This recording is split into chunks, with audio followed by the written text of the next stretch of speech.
Hi everyone. So it is back to school season and I have my friend here and I'm going to be doing a hair for back to school. Our hair was stretched out in braids and I just used a light blow dry just to blow dry hair. So what I'm doing is I'm sectioning our hair into two parts just like that, and you can clean up the parts and make it better, but don't worry because actually the parts are going to be hidden.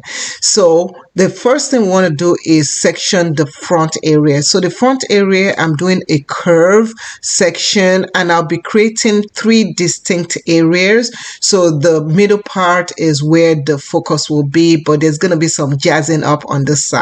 So I'm first putting a little bit of gel on the front of the hair just to lay it, and then I'm combing out the hair with my comb. Everything that I'm using will be in the description area, and I'm also going to tag some products in there.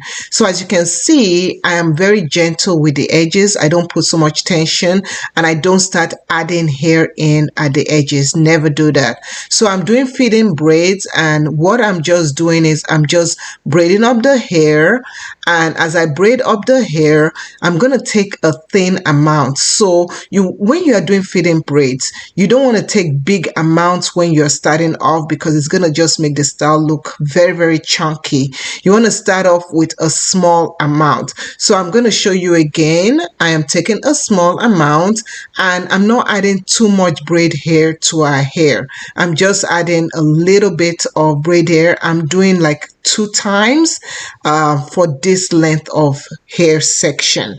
So I'm just taking the hair and then I'm just going to swing it. I have a full tutorial on how to do this, much slower and in-depth tutorial. By the way, if you are on Facebook, please follow me on Facebook at Discovery Natural. You will not regret it. I post things multiple times a day to help you out. So for the ends of the hair, I'm not braiding through the end of the hair. I'm just going to braid until I get to our own hair. Now for this other section, we're going to be doing a crisscross. So I have 2 sections of hair and I'm going to take those 2 sections of hair and I'm going to divide them vertically into 3 sections. So just watch. So now I have 3 sections on one part and I'm going to repeat the same thing on the other part. So as you can see, these are the 3 sections, okay, and then I'm going to repeat the same thing on the other part. Now see, make sure you do it so that they match up along the same line, okay? So doing crisscross braids can help you. Oh, by the way, did you subscribe? Don't forget to subscribe. I always forget to tell people to subscribe. So now I'm going to do feeding braids with this also. So you see, I'm starting off with just using our own hair and I'm being very gentle. I'm doing it much slower right now so that you can see.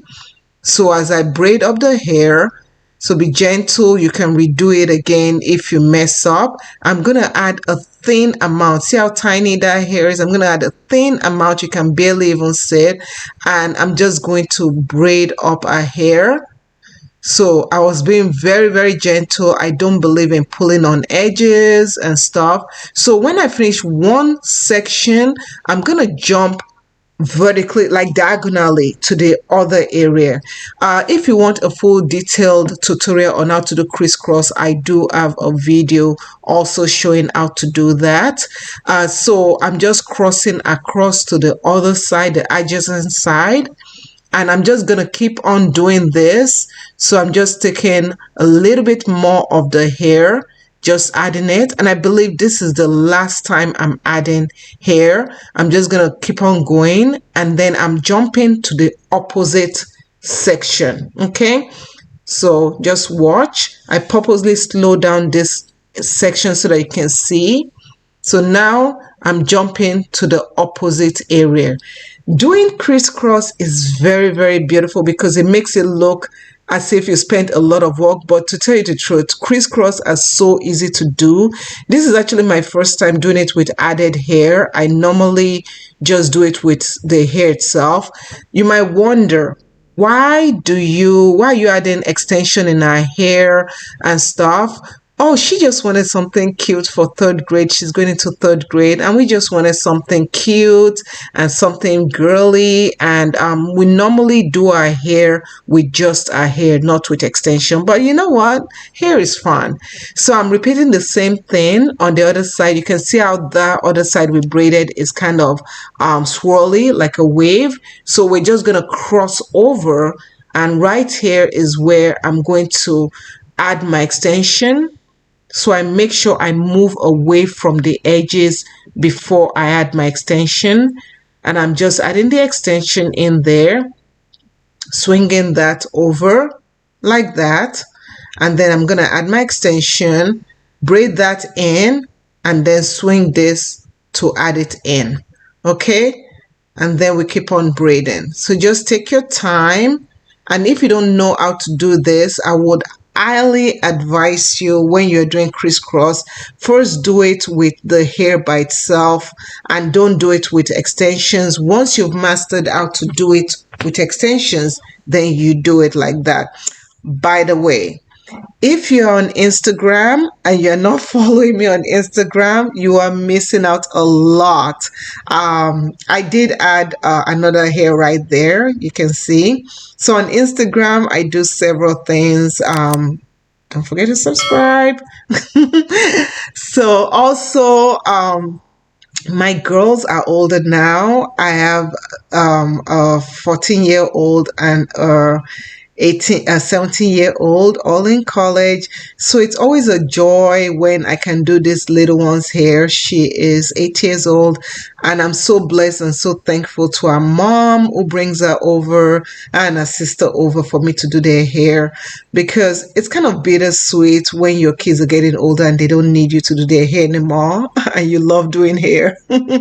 So anyway, this is what it looks like. We've done the crisscross. I did it on one side and I did it on the other side. And the middle part, I didn't record the video for the middle part because it's just simple cornrow going all the way down. You notice the edges. I don't pull on the edges. Right here, you can see the crisscross really, really nicely. So for the back of the hair, we just did passion twist. Really simple passion twist. I did use rubber bands when I did the passion twist. She loved her hair, and I added some color. So the ends of the hair for the ponytail, that bun thing, I just wrapped the hair. I didn't cut that hair that was left over. I just wrapped it to create this crown that she loved. And I added in some jewelry, and she absolutely loved it, you guys.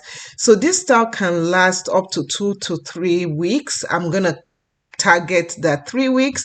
Let's see how it looks. Thank you so much for watching, and I wish all the little ones a wonderful back to school time.